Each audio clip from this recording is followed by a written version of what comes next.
Halo, selamat pagi rekan traders. Apa kabar kalian hari ini? Semoga kalian semua sehat ya. Balik lagi ke channel saya, Private Forex Indonesia. Pada kesempatan kali ini kita akan kembali membahas Bitcoin ya, atau cryptocurrency ya. Nah, jadi yang mau kita bahas di sini, apakah Bitcoin masih ada kemungkinan untuk bergerak naik? Terus kemudian apa aja yang perlu diperhatikan dari pergerakan dari Bitcoin saat ini ya. Jadi nanti akan saya bahas semua. Jadi kalau misalnya ini kecenderungannya turun, itu kalau kondisinya seperti apa, kalau kecenderungannya mulai naik, itu ketika kondisinya seperti apa. Nah, tapi sebelum kita mulai, saya mau membahas dulu, mau ngasih info kepada teman-teman mengenai sebuah hardware wallet dari designwallet.com ya. Ini produsen hardware wallet asal Korea Selatan ya. Jadi buat teman-teman yang belum tahu hardware wallet, jadi ini alatnya seperti ini ya.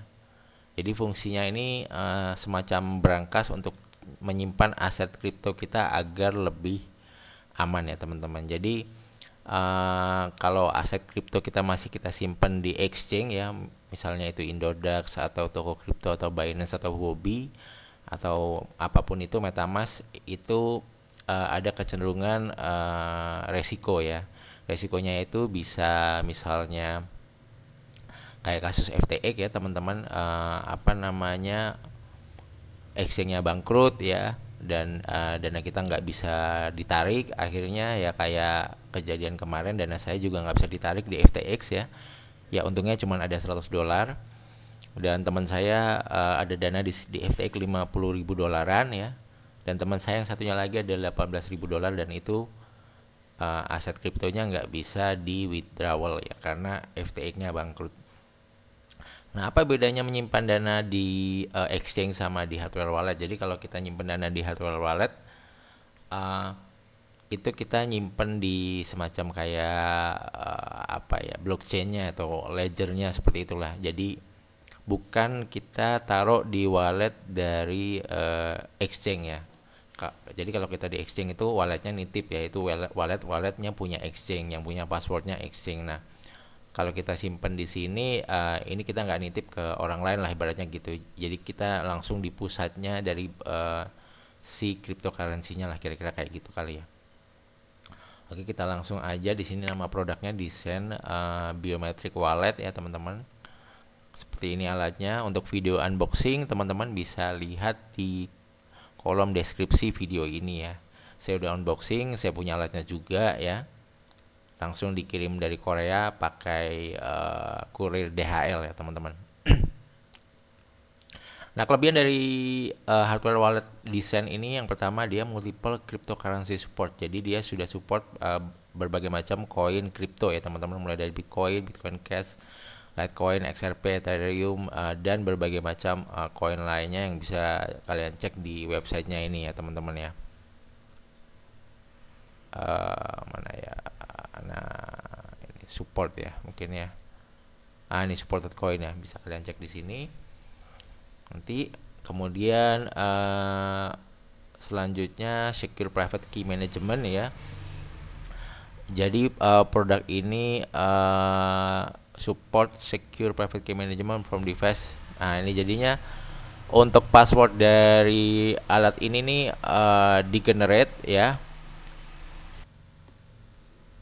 Ya, jadi untuk alat ini untuk secure, untuk private key-nya ya, atau password dari walletnya itu nggak di-generate secara online ya. Jadi ini secara offline. Jadi alat ini nanti akan menggenerate password yang kalian bisa save. Jadi itu lebih aman. Jadi password kita nggak mungkin ke-hack ya sama orang lain, kecuali password kita tunjukin ke orang lain ya gitu. Jadi ini lebih aman. Large OLED display ya, ini untuk display ininya ya besar. Kemudian ini ada autentikasi sidik jari ya, biometric authentication, jadi lebih aman juga. Kemudian state the art of security, jadi ini juga untuk keamanan ya. Backup and restoration, jadi untuk kasus ketika alat ini hilang atau dicuri atau kena factory reset, itu sangat mudah untuk di recovery ya. Jadi walaupun ini dicuri, nggak akan mungkin bisa di jebol sama orang lain karena passwordnya kita yang nyimpan, dan juga di sini juga ada biometric authentication. Jadi walaupun alat ini hilang, kita tetap bisa restore aset kripto kita selama kita punya passwordnya, dan nanti passwordnya kita login di website semacam itu ya teman-teman. Jadi nggak butuh alat ini pada nantinya. Kalau misalnya ini hilang juga nggak masalah. Nah, mungkin teman-teman udah nggak sabar untuk membeli alat ini ya. Untuk membeli alat ini teman-teman bisa langsung cek di link yang ada di kolom deskripsi. Jadi kalau membeli melalui link yang saya kasih itu harganya cukup $99 ya. Ini diskon dari $159, lumayan nih, hemat $60 ya teman-teman. $60 ini hampir 1 juta ya. Jadi diskonnya nih banyak banget. Mungkin juga ini karena akhir tahun ya. Setahu saya kemarin harganya nggak $99 ya untuk pembelian satu alat ini. 100 berapa dolar gitu ya. Nah, di sini juga ada kalian bisa baca kelebihan-kelebihannya apa aja, baterai, Bluetooth dan lain-lain. Kemudian kalau misalnya teman-teman beli 2 sekaligus, ini harganya cukup murah. $179, mungkin bisa beli 2 sama teman gitu, atau sama saudara, atau sama siapa gitu ya. Ini hanya $179 ya. Ini juga lebih murah daripada beli satu. Ini lebih diskon lagi ya. Nah, ini linknya juga ada di kolom deskripsi video ini ya teman-teman, untuk membeli alat dari hardware wallet dari desainwallet.com ini ya. Nah, jadi mungkin segitu dulu aja ya untuk informasi mengenai hardware wallet dari Desain Wallet. Semoga bermanfaat buat teman-teman yang menonton video ini. Mungkin ingin menyimpan koin kriptonya lebih aman lagi, saya saranin bisa menggunakan hardware wallet ini. Oke, makasih udah nonton. Kita balik lagi ke charts ya.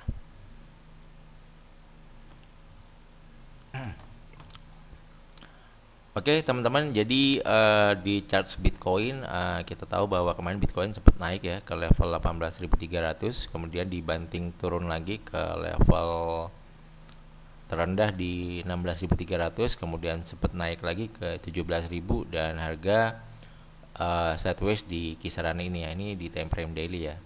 Ini sideways di 16.800 lama, kemudian harga dibawa drop lagi sampai sekarang di kisaran 16.500-an.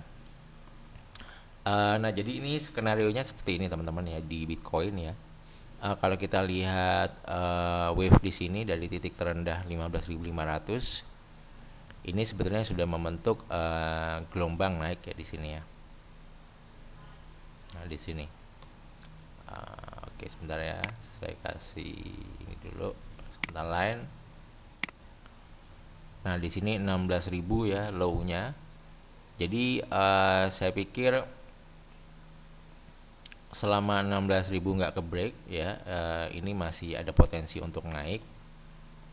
Tapi kalau ini ke break, jadi ini ada potensi dia membentuk gelombang turun ya. Jadi ini kan high. Nah, misalnya ke break kan seperti ini ya teman-teman ya, dia turun. Nah, ya, kayak gini ya. Jadi dia high low yang lebih rendah lagi ya, juga high yang lebih rendah. Jadi dia membentuk gelombang turun di time frame daily. Nah, seperti itu. Atau misalnya ini yang low ini ke break, ini juga sudah membentuk gelombang turun. Tapi selama 16.000 belum ke break, asumsinya masih gelombang naik ya, masih ada gitu ya. Nah, seperti itu. Nah, jadi itu yang perlu kita perhatikan levelnya. Yang pertama ada di 16.300 ya, jangan sampai harga bermain di bawah ini. Dan benteng terakhirnya 16.000, jangan sampai harga close ya, candle daily close atau dia break di bawah harga 16.000 ya teman-teman. Kemudian kita lihat di sini di time frame monthly ya.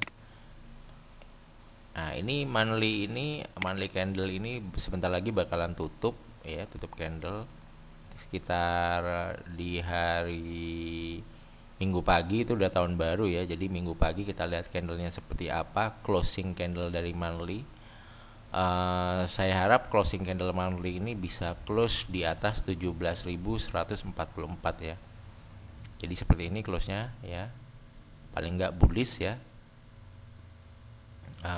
Dan saya harap misalnya close-nya bearish juga jangan sampai close di bawah 15.400. Artinya kalau dia bisa close di bawah ini, tekanan seller sangat kuat dan next month harga bisa lanjut turun lagi kemungkinan sampai 13.975 ini ya teman-teman.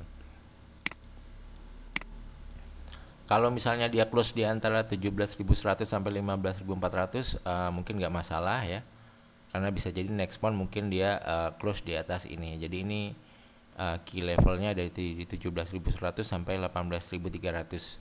Paling nggak harga bisa close di atas ini, atau di atas ini bisa lebih bagus lagi ya, di atas 18.400, dan kita masih punya waktu 2 hari lagi ya teman-teman.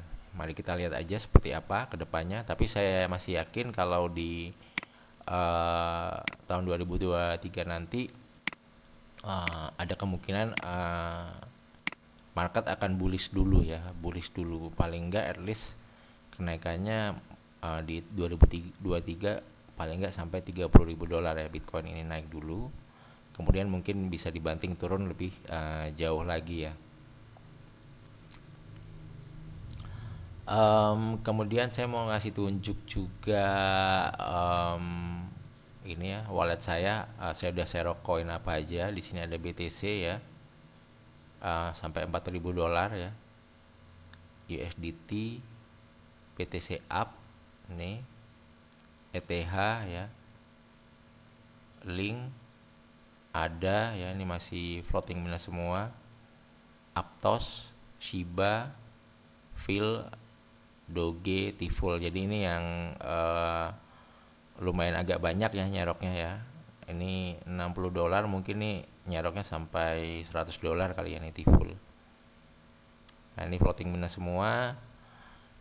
Ini aset saya $11.600 saat ini. Kemarin terakhir kayaknya 12.100 apa ya.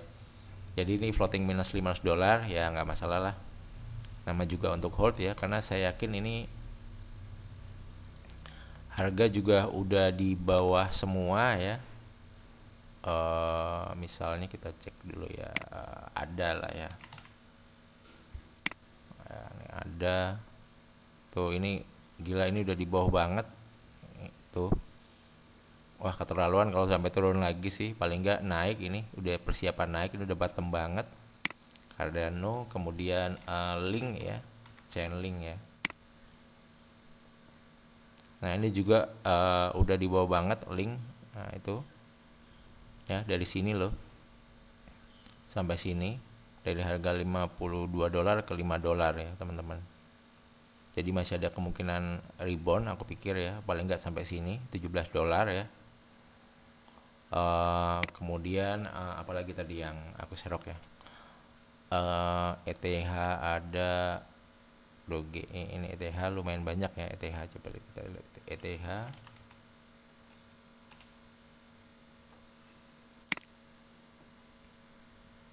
Nah ini ETH juga di time frame weekly juga di bawah sini ya. Ya paling nggak dia naik ke sinilah, upper sini di 1997 ya. Atau paling jauh dia ke sinilah kira-kira nih. Area support sebelumnya ya, di $2.500 ya, atau $2.000 lah. $2.000 naik ke sini baru turun lagi. Jadi itu sih ya. Jadi mungkin gitu aja dulu teman-teman untuk sharing singkatnya ya dari pembahasan kripto kita kali ini ya. Semoga tahun depan ya ada bull run sedikit lah ya. Jadi pada mantul dulu semuanya, karena saya pikir masa isinya turun terus ya gini ya. Ya jadi paling nggak ini turun, ada pergerakan naik seperti ini, mungkin break low ya, naik seperti ini nih. Ini kan dia break low di sini. Ya paling nggak naik dulu ke sini ya. $30.000 ya di sini ya. Atau sini $33.000 nih, dia ada level support sebelumnya ya yang di break harga di sini ya. Paling nggak di sini $33.000 ya, retest. Baru harga terserah deh mau kemana, turun lagi, mau break low lagi nggak masalah gitu. Kemungkinannya sih saya pikir seperti itu ya. Apalagi Bitcoin, masa dia mau turun terus turun gitu ya. Soalnya kita lihat di tahun 2018 yang bear market ini di sini ya, 2018. Kemudian pas ini sideways di bawah ini nih pergantian ke 2019 ya. Nih bulan Februari candle ini. Kemudian dia mulai naik dari bulan Maret, April, Mei, Juni ya. Juni puncaknya dan dia bergerak koreksi turun lagi. Setelah Juli sampai Desember. Nah, saya harap sih juga begitu nanti bulan Februari. Jadi ini Januari mungkin bull candle sedikit. Nanti di Februari mungkin candlenya agak naik, Maret mulai naik, April, Mei, Juni mulai rising back ya. Mulai bergerak naik. Saya harap sih siklusnya juga seperti itu ya teman-teman. Oke teman-teman, segitu dulu aja untuk sharingnya. Semoga bermanfaat. Semoga teman-teman yang masih ngehold koin dan udah beli di bawah, mumpung sekarang lagi murah, juga bisa profit. Dan semoga yang masih sangkut ya paling nggak bisa kejemput sangkutannya. Atau kalau punya dana bisa DCA lagi, dan semoga juga profit. Terima kasih sudah nonton. Yang terakhir jangan lupa untuk like, comment, dan subscribe. Sampai jumpa di video yang lainnya. Bye bye guys. Thank you.